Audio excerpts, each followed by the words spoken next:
Scan for Sovi and straight A's only. Let's go! Matrix operations in Java can be tricky, but we can solve this array problem fast. Let's trace the code and find the correct result together.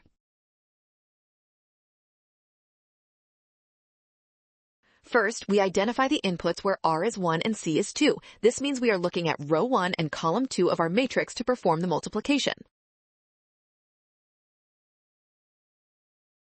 Next, the loop iterates through each index j from 0 to 3. We multiply the element at row 1, index j, by the element at index j, column 2 for each.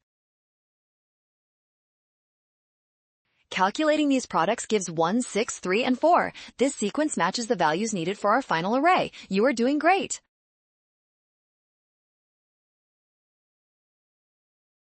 Well done! Scan the code to learn with Sovi. Avoid rushing by checking steps and always trust the given values for success.